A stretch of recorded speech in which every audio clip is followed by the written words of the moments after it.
Je dois tuer Georges. Je ne savais pas qu'un jour, j'aurais à affronter un ennemi aussi implacable et sournois. Ce sera lui ou moi. Il n'y a pas d'autre alternative, mais je ne veux pas me battre contre un inconnu. Pour lui donner toute sa réalité, je dois l'identifier. Alors pour moi, cet ennemi, ce sera Georges.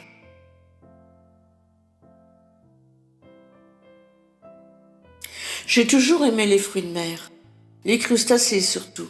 Je les adore et les consomme à toutes les sauces, mais là j'avoue ma réticence. Faut pas m'imposer les choses. J'apprécie pas. Et quand j'apprends qu'une de ces bestioles a décidé de m'investir à mon corps défendant, forcément je réagis mal. De quel droit vient-on prendre possession de mon corps? C'est ce qui s'est passé. Un banal examen? Oh, mais il y a un petit truc pas net par là. Il faudrait passer une microbiopsie. Déjà, les mots sont un peu évasifs et accélèrent la respiration. Une sueur froide me dégouline le long de la colonne vertébrale. Ne pas s'inquiéter surtout. Un rendez-vous est pris, 3 semaines plus tard, tout le temps qu'il faut pour me laisser le temps de cogiter. J'appréhende. Quand allongé sur la table d'examen, je crève de trouille pour cette biopsie. C'est indolore, il paraît, sous anesthésie locale. Oui, mais l'anesthésie, elle, on la sent. Et franchement, j'aime pas beaucoup. Je suis littéralement accrochée aux côtés de la table. J'essaye de faire le vide en moi. Pour me relaxer, je contrôle ma respiration. En fin de compte, c'est pas si douloureux que ça, juste désagréable. Mais le pire, c'est l'attente. Au bout de combien de temps serai-je? 15 jours plus tard, je reçois du labo une facture de 179 €. Ah la vache, ils n'y vont pas par le dos de la cuillère. Bon, je vais attendre un peu pour régler la note. Je n'ai pas les résultats avec.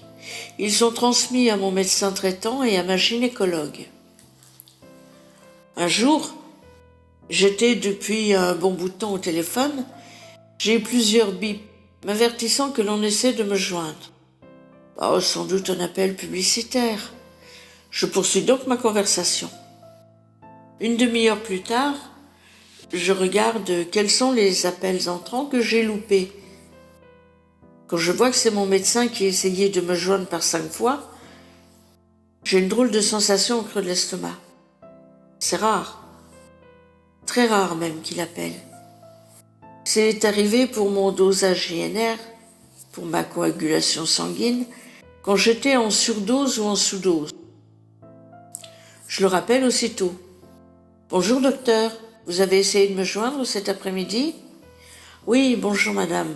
Vous avez dû recevoir les résultats de votre biopsie et je voulais m'assurer que vous aviez bien pris rendez-vous avec le docteur Dupont pour votre prise en charge.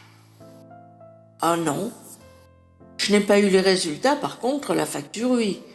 Ils n'y vont pas de main morte. Comme j'ai supposé que le docteur Dupont avait les résultats, j'ai pris rendez-vous à son cabinet, j'ai rendez-vous dans 3 semaines. 3 semaines? J'aimerais autant que vous la voyiez avant.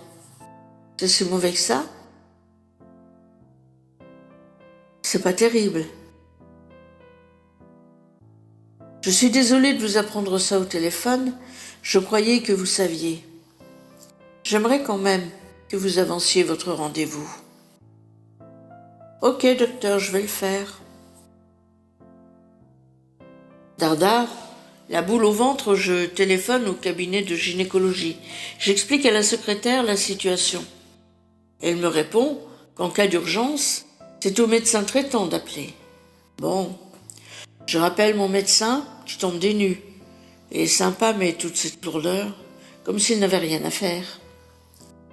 Il appelle donc lui-même et me rappelle pour me dire que je dois appeler le docteur Dupont le lendemain après-midi.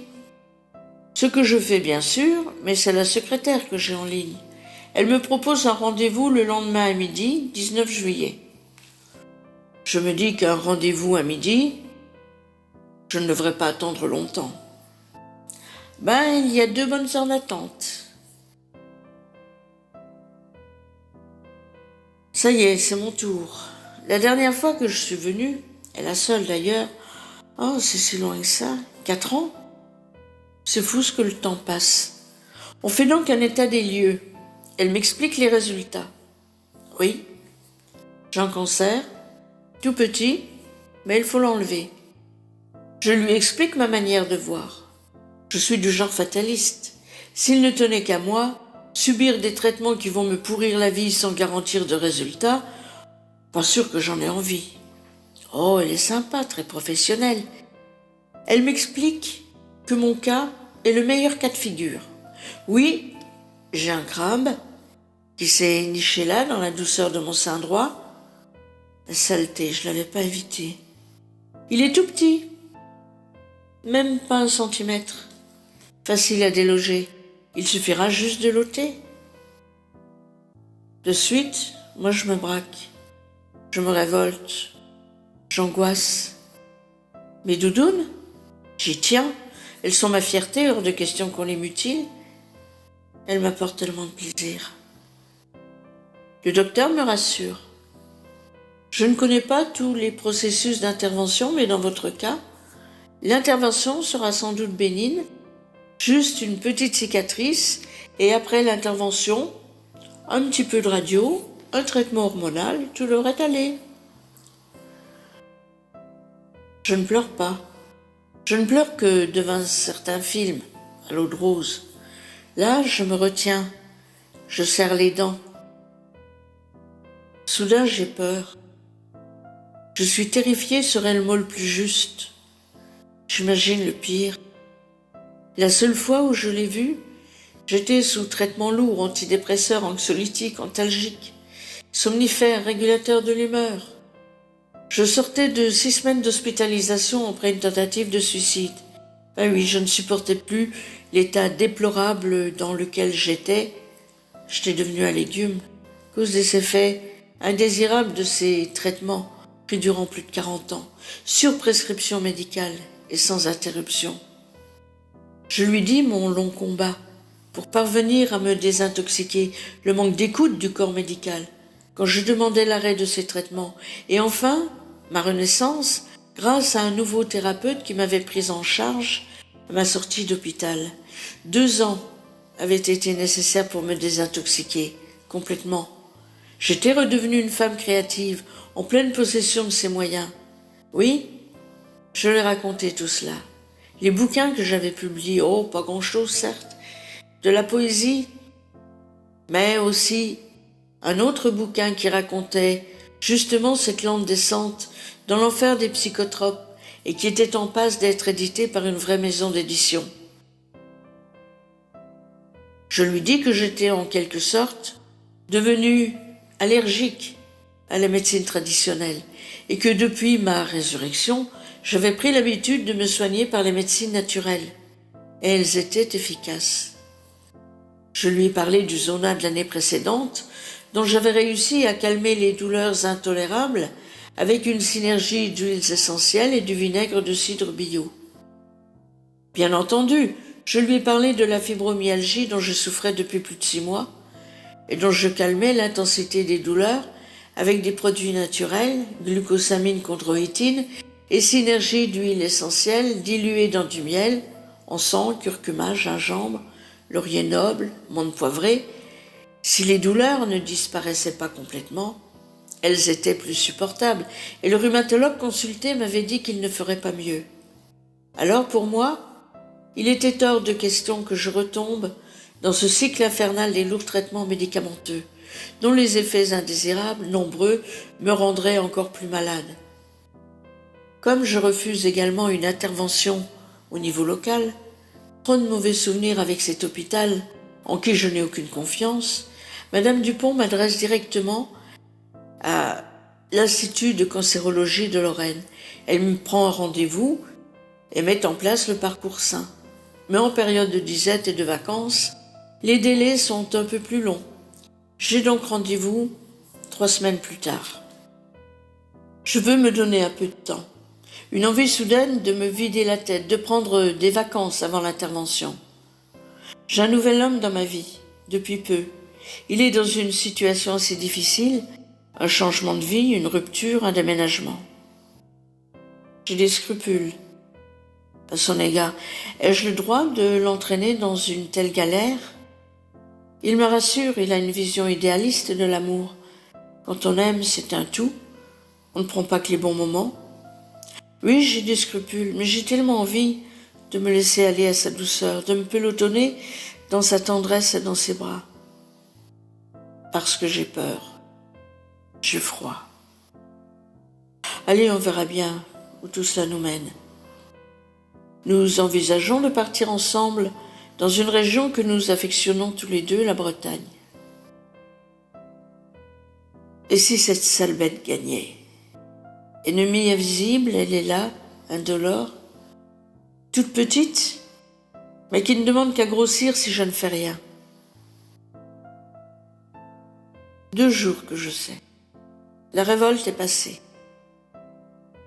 Ainsi je l'affronterai seule, cette saleté. Inutile d'angoisser ce que j'aime. Et je ne peux imposer à mon nouvel amour un tel parcours du combattant. J'ai mal dormi, bien sûr, mais ça, c'est pas nouveau. Alors j'ai regardé sur le net, vu les différents traitements, et surtout leurs effets indésirables.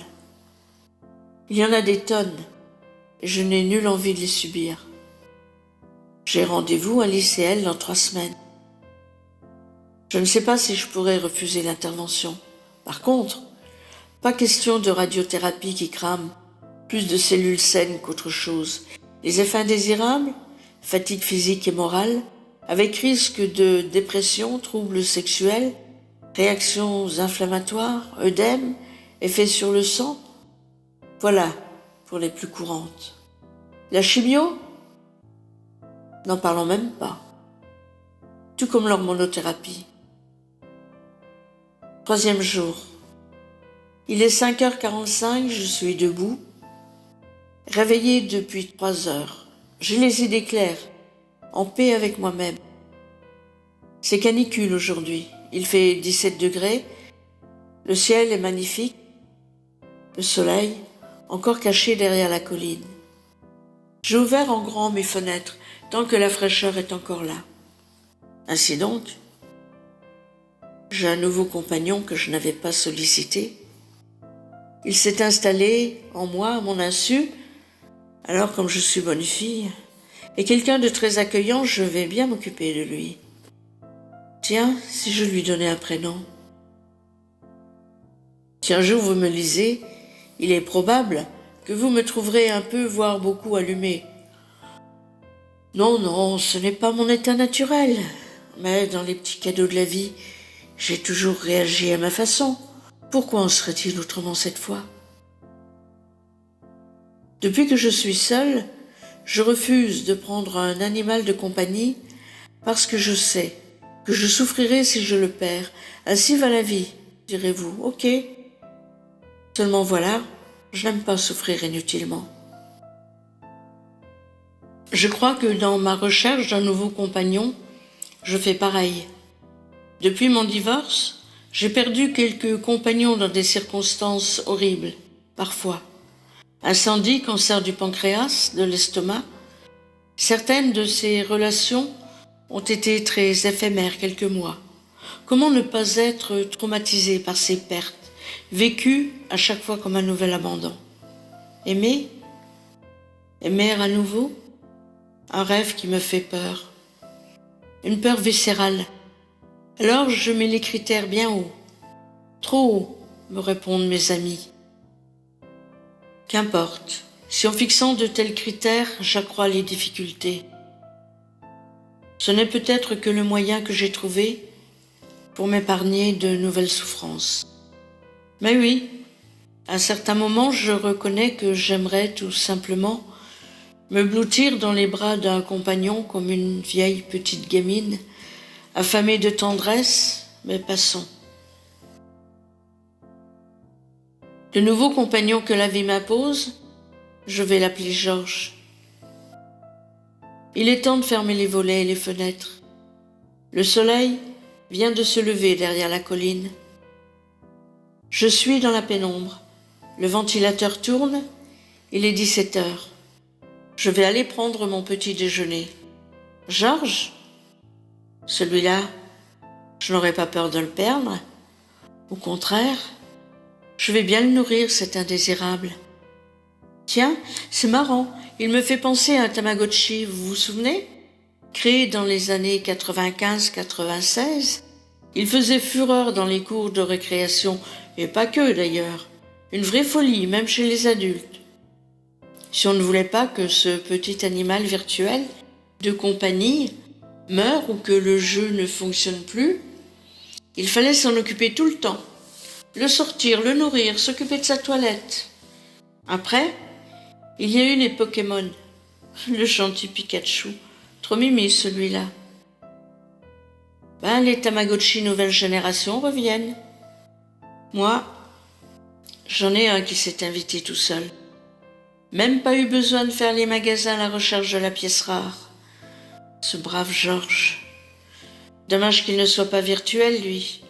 Non, bien réel. Trop réel. Il va falloir faire avec, alors. Oh oui, je vais bien m'occuper de lui. Je ne connais pas les règles du jeu et je m'en moque bien. Moi, j'établis mes propres règles du jeu. Eh oui, on ne se refait pas. En me réveillant, j'ai avalé mon ampoule de vitamine D, bu une cuillère à soupe de miel et une de vinaigre de cidre bio, dilué dans une tasse d'eau tiède, quelques gouttes d'encens sous la langue. Oui, je sais, normalement on se sert de l'encens dans les églises. Ce que l'on sait beaucoup moins, c'est que c'est un redoutable tueur de Georges. Alors non, je ne vais pas l'enfumer, mais je vais le nourrir avec. J'espère bien qu'il ne survivra pas au régime.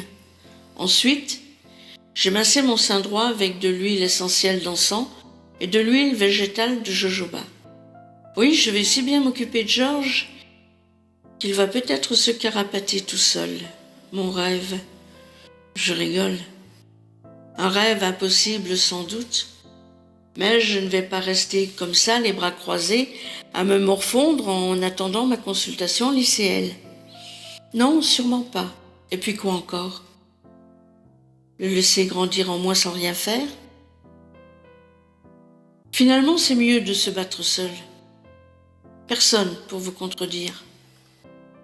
Si j'utilise ces remèdes naturels, je n'ai rien inventé, ça n'a pas germé comme ça dans ma petite tête. Je lis beaucoup. Trop, diront les mauvaises langues. Il y a des études qui ont été faites sur les propriétés de différentes huiles essentielles, notamment par des scientifiques et chercheurs américains, sur l'encens, la nigelle, dans la prévention et la guérison des cancers, du sein, du côlon, de la prostate. Donc je n'ai rien inventé, je m'appuie sur du vérifié. Ah mais oui, tout ça, ça ne fait pas trop l'affaire des lobbying pharmaceutiques, n'est-ce pas? Je ne pense pas qu'il soit utile de rappeler tous les scandales pharmaceutiques de ces derniers temps. Ils ont assez déferlé la chronique. Vous savez quoi? Moi je leur dis merde, qu'ils se les gardent leurs cochonneries. Ce que moi j'utilise n'a pas d'effet secondaire. Bien sûr je fais gaffe, je ne fais pas n'importe quoi. Comme je dois lutter sur plusieurs fronts à la fois, je prends bien entendu ma synergie douleur, qui est la même composition que j'ai indiquée plus haut, que même le rhumatologue a avalisé. Mes compliments alimentaires naturels. J'ai décidé, autant que faire se peut, de coucher sur le papier mon ressenti, mes peurs, tout ce qui me passera par la tête durant cette chasse au crabe, Georges. Il paraît que lorsque j'ai quelque chose en tête, je ne l'ai pas ailleurs pour rester poli. C'est vrai, elle est tenace, la madame. Alors, ce cher Georges, il va voir ce qu'il va voir. Il criera peut-être grâce. Mais avec lui, pas de quartier, pas de pitié. Je me suis juré que j'aurais sa peau. C'est mon combat et je ne baisserai pas les bras. S'il veut la mienne, il faudra qu'il se lève de bonne heure. Je suis devenue très matinale. Il est 18h30, je suis allongée pour une petite sieste avec une musique douce. Quand soudain je suis pliée en deux, terrassée par une boule d'angoisse qui me prend en traite. J'ai peur. J'ai froid. Non, je ne dois pas me laisser gagner par la peur, la tristesse. Sinon je n'y arriverai pas. Ne plus penser aller de l'avant, coûte que coûte, sans craquer. L'infirmière est venue pour mon INR, nous avons parlé un peu. Ça lui est arrivé il y a 11 ans, elle a tout eu. Intervention, radio, chimio, hormonaux, avec tout leur cortège d'effets indésirables. Sale moment. Mais enfin, me dit-elle, maintenant je suis là. Elle a également été soignée à l'ICL. Je lui fais part de mes décisions, elle me comprend. Chacun est libre de ses choix. Pourvu que je tienne le coup. C'est pour ça que je dois écrire tout ce que j'ai en tête. 4e jour. Ce matin, je reçois un coup de fil de l'ICL. Ils ont réussi à me caser un premier rendez-vous dans une semaine. J'espère arriver à convaincre le chirurgien. Je croyais être seule à m'engager dans ce parcours, ne me sentant pas le droit d'entraîner mon nouvel ami dans cette galère. Mais il ne semble pas vouloir en tenir compte, alors qui vivra verra. Mais comment n'aurais-je pas de scrupules alors qu'il se remet d'un infarctus et qu'il lui faut éviter tout type de stress. Plus c'est un anxieux de nature. Il fait très chaud, c'est la canicule. Moi, j'ai presque froid. Cet après-midi, je suis allée voir mon médecin traitant. Il me faisait la prise en charge d'un VSL. Le pauvre. Il était encore tout désolé de m'avoir dévoilé le mistigris au téléphone. Pas grave, lui ai-je dit, il fallait bien que je l'apprenne d'une manière ou d'une autre. Et comment vous sentez-vous? Très bien, compte tenu des circonstances. Je lui ai expliqué ma façon de voir les choses. Je l'ai fait rire quand je lui ai dit que je l'avais appelé Georges. Oh, il était sceptique forcément, c'est pas le discours habituel. Je lui ai quand même rappelé mon parcours et l'état dans lequel j'étais fin 2014. Aujourd'hui, je suis clean, mais il m'a fallu plus de 2 ans pour le devenir. La première fois que je l'avais vu, je lui avais fait part de mes nombreuses requêtes au sujet de l'arrêt de mes traitements. Il avait été très réservé sur le sujet. Vous aviez un traitement lourd pour votre bipolarité quand même. Une bipolarité qui n'existait que dans le cerveau de la soi-disant psy qui m'avait prise en charge lors de mon hospitalisation, un diagnostic posé à peine 2 jours après mon arrivée, alors que le CHU de Nancy est référencé comme centre expert dans les maladies bipolaires. Un peu léger quand même le diagnostic de la dame. Mais c'est vrai, nous étions début décembre. Elle avait peut-être un certain quota de bipolaire à fournir pour la fin de l'année. Nous avons discuté un bon bout de temps sur le sujet. Non, les médecins n'ont pas toujours raison. Si réellement j'avais souffert de bipolarité, je n'en serais sûrement pas là, en pleine possession de mes moyens, avec toute ma créativité revenue. Alors, bien sûr, ce que je demandais n'était pas habituel, mais qui pouvait aujourd'hui me certifier que le déballage de toute leur artillerie lourde serait plus efficace que ce que moi je voulais faire. 5e jour, 4 heures ce matin, je me suis réveillée. Je vais ouvrir les fenêtres pour faire de la fraîcheur. Je me recouche jusqu'à 5 heures, sans parvenir à me rendormir, trop perdue dans mes pensées. Allons, il est temps de m'occuper de Georges, vénard. Maintenant c'est lui qui passe en premier. Allez, 2 gouttes d'encens sous la langue, et ensuite le massage. Il dure 20 minutes. le temps de regarder le replay d'une série que je n'avais pas vue. Je viens de téléphoner au cabinet du docteur Ben qui m'a opéré des seins en 2005 pour récupérer le compte-rendu opératoire. Super. Malgré l'ancienneté de l'intervention, la secrétaire le trouve en 2 minutes. Elle me l'enverra par mail dès qu'il aura été signé par le docteur. Nous discutons un peu. Elle me dit que l'ICL est un bon choix. Ils font du bon travail. Je croise les doigts. Quelle idée, je regarde le Tour de France sur la 2, mais il y a l'émission, ça commence aujourd'hui sur la même chaîne, avec pour thème « Belle et féminine face au cancer ». Je la regarde. Déprimant. Mon nouvel ami voulait venir ce week-end. Je lui ai dit que j'avais besoin d'être seule pour me préparer à ma consultation de lundi.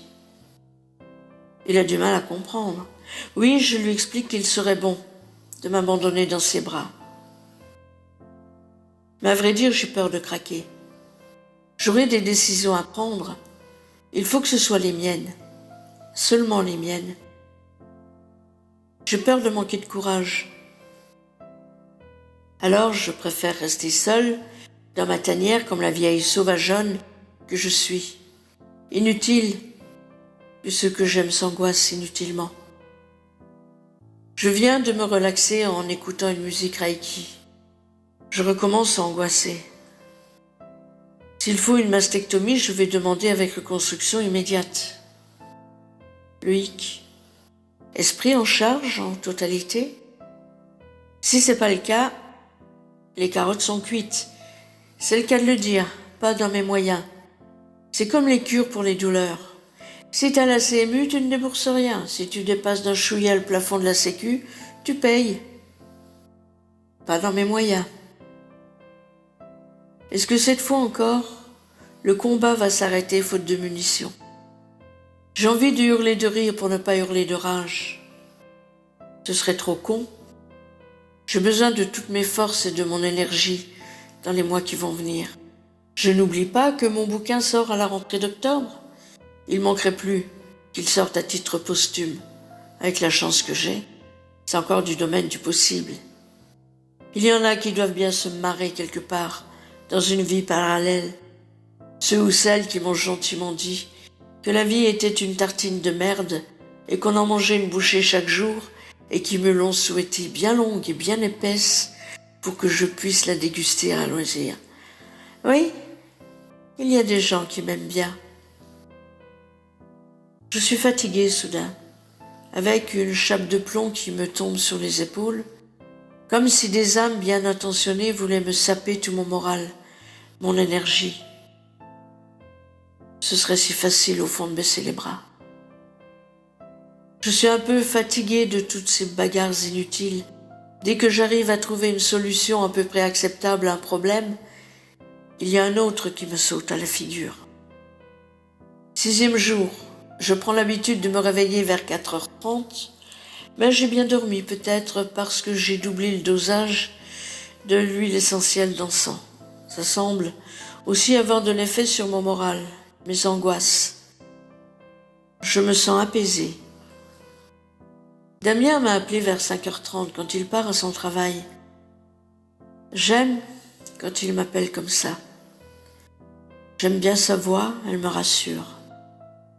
Lundi, quand j'irai à l'ICL, je prendrai un échantillon de ma synergie. 350 grammes de miel, plus huile d'encens, curcuma, citron, cannelle de Ceylan, genévrier, gingembre, laurier noble, menthe poivrée, 100 gouttes de chaque, sauf pour l'encens, 200 gouttes. Ainsi que celle que j'utilise en massage. Huile végétale de Nigel, 80 ml, et huile d'encens, 20 ml. Il pourra ainsi voir ce que je prends. Ce week-end, je serai seule. Damien voulait venir. Je l'en ai dissuadé. S'il vient, j'ai peur de craquer. Je me sens fragilisée devant l'amour et la tendresse. Et j'ai besoin de rester forte. Je viens de passer un bon moment au téléphone avec lui. C'est bon de l'entendre. Ah, il est tenace. Ça me fait mal au cœur de lui dire « Attendons un peu ». Mais je n'ai pas cédé, je ne peux pas. Oh, un orage qui se prépare. Ça ne me rassure pas du tout. Alors je ferme tout. J'aime pas les orages. 7e jour. Pas la forme ce matin. J'ai cogité toute la nuit. Réveillée à 5 heures, je me suis occupée de Georges. Des tas de doutes m'assaillent. Alors, je vais sur le net, avide d'y trouver des infos, des témoignages. Peut-être envie d'être rassurée. Je suis sur le forum des impatientes sur le cancer du sein. Je suis plus terrorisée que jamais. Or, comme je suis pour des solutions radicales, étant donné que je ne veux ni radiothérapie, ni chimio, ni hormonaux, je m'étais dit, allez, on va faire table rase, avec une double mastectomie avec reconstruction immédiate. Ben oui, la solution idéale. Au réveil, ni vu ni connu, l'apparence physique est sauvée. J'avais oublié un détail d'importance. Si ça ressemble à un sein, si ça en a l'apparence, ce ne sera jamais un sein. Beaucoup de femmes se contentent de cette solution, la moins pire. Comment expliquer que moi, je ne peux pas imaginer que j'aurai de beaux ballons de baudruche qui ne ressentiront plus rien? J'ai peut-être une sensibilité exacerbée à ce niveau, je n'en sais rien. Qui peut comprendre l'importance que j'y accorde? À qui expliquer ces magnifiques sensations? La caresse du vent ou du soleil sur la peau d'un sein qui se tend? La caresse d'une main, d'un baiser? Ben oui, désolé si je choque, mais c'est cette partie de mon corps qui me procure le plus de plaisir. Je prends un pied d'enfer quand on s'occupe de mes chères doudounes. Je les abandonne ô combien avec délice, à toutes les caresses, les morsures, la gourmandise de mes partenaires qui ont toujours apprécié ces fruits de chair à l'opulence généreuse, ces fruits qui se sont toujours offerts pour leur plaisir, mais surtout pour le mien. Comment et à qui expliquer cette sensation unique sans passer pour une allumée? Imaginez que cette sensation me sera ôtée me révolte. Non, je ne peux pas. Je ne peux pas. J'extrapole, je le sais. Je devrais attendre mon rendez-vous pour voir à quelle sauce ils veulent me manger, mais je n'y peux rien. Je suis fatiguée. Envie de fuir avec mes belles doudounes encore entières et de dire advienne que pourra. J'ai peur. La vie est une superbe aventure qui mérite que l'on se batte et pourtant, c'est quoi vivre? Manger, boire, dormir et ne plus rien ressentir que le vide? À quoi bon? Vous me direz qu'à 66 ans, les répercussions de cette saleté sur ma vie sexuelle devraient être le cadet de mes soucis. Je ne dois pas être faite comme tout le monde. Je n'ai jamais eu une vie sexuelle plus épanouie que maintenant et je devrais m'en passer? Puis quoi encore? Une vie de légumes? Je connais, merci. Nulle envie de recommencer. Il n'y a pas que le sexe dans la vie? D'accord. Mais moi, je n'imposerai pas une telle vie à quelqu'un que j'aime. Si je suis frustrée sexuellement, ma vie deviendra vite un enfer. Et je ferai vivre l'enfer au compagnon qui vivra avec moi, je le sais. Je me connais. Je fais une fixation? Peut-être, sans doute. Quelle importance. Pour moi, quand il n'y a pas de qualité de vie, à quoi bon persister? Aujourd'hui, je n'ai pu échapper aux crises de larmes qui m'ont secouée. Je croyais être forte. J'ai déjà vu mieux. Je fais à peine un projet qu'il est dézingué d'une manière ou d'une autre. Celles qui m'ont maudite doivent bien se marrer quelque part. Moi, je fatigue. Drôle de karma. Putain de karma. Pour un peu, je viderais une bouteille de whisky pour oublier. Mais pas envie de me retrouver avec la gueule de bois. Heureusement que je suis seule, je m'écroulerais comme une lavette. Allez, basta. Je ferme l'ordi pour ce soir. Écrire ne me soulage même plus. J'ai l'habitude de dire que les mots couchés sur le papier font moins mal que lorsqu'ils se dressent devant nous, menaçants, et pourtant, je pourrais coucher ce mot, cancer, des milliers de fois sur le papier, je n'éprouverai aucun apaisement.